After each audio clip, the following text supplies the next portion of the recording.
getting answers. The CBS 13 News at 10 continues. Most Americans don't realize that we're right at the 50% mark of, a coin flip, whether a murder gets solved. Tonight, in a collaboration with CBS News, we examine crime often going without punishment in our country.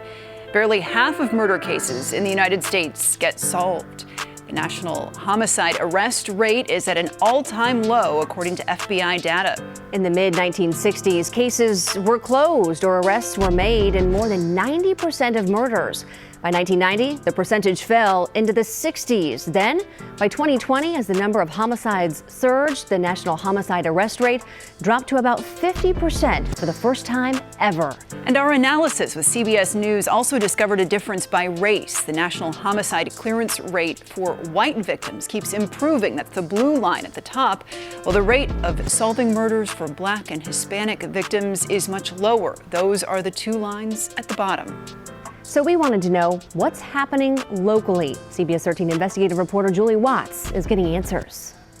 Yeah, guys, as you mentioned, the most recent FBI data indicates there's not a 50-50 chance someone will be arrested following a murder. But Sacramento County is bucking the trend. The Sheriff's Department made arrests in 8 out of 10 homicide cases so far this year. So what can other agencies learn from Sac County? Well, we got an inside look at the real-life CSI tools and techniques that set Sacramento apart. Now to an arrest in a crime that police say tears at the fabric of community safety. A homeless man charged in the attack and murder of a woman with autism. Her body found along the American River Trail. It was a brutal crime that rocked the region. 20-year-old Emma Rourke went out for a walk and never came home. So you can't unsee this.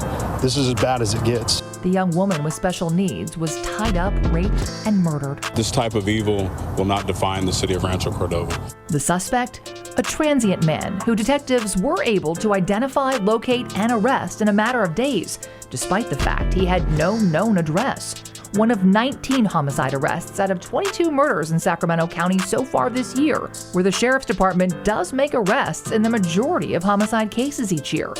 A stark contrast to the national average, where FBI data reveals homicide arrests plummeted to just over 50% in 2020, a 50-year low. Your agency has one of the best homicide clearance rates in the country. Why?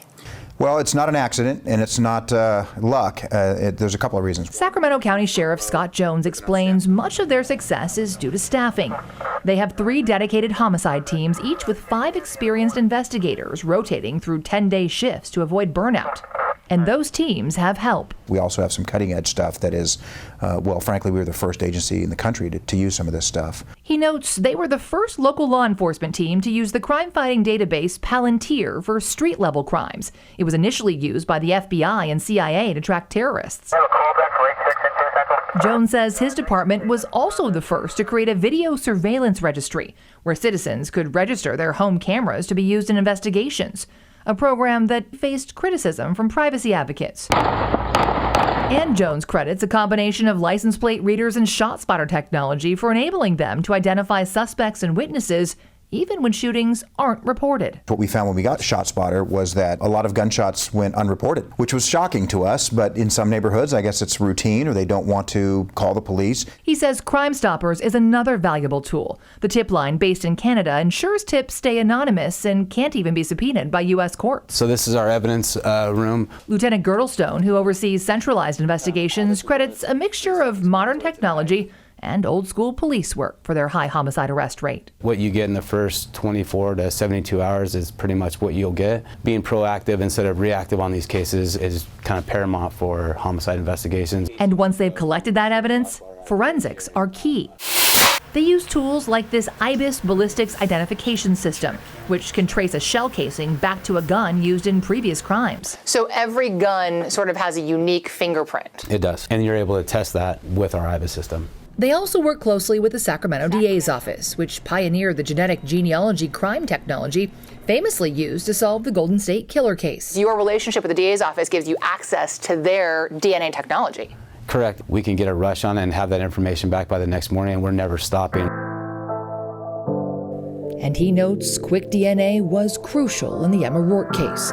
They got a match on the suspect from a previous arrest. He hasn't entered a plea. The public defender tells us they're still reviewing the evidence. The sheriff's department says they also relied on surveillance cameras, cell phone data, and old-fashioned detective work to identify and track down the transient suspect and make an arrest. The manpower, I mean, those guys and gals on that team, they'd specifically 24/7 pushed everything they had to that family.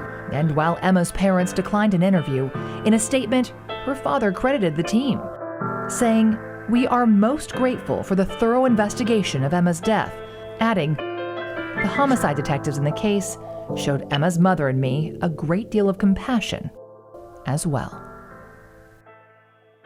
Now, there are some limitations. Sacramento County has one of the largest agencies in the country.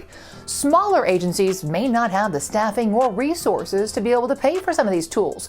But Jones suggests they consider partnering with larger agencies or the FBI to gain access to some of these tools for free. And we have teamed up with CBS News to explore the reasons behind unsolved murders across the country. Look for special reports all this week on CBS Morning, CBS Evening News, and cbsnews.com/unsolved.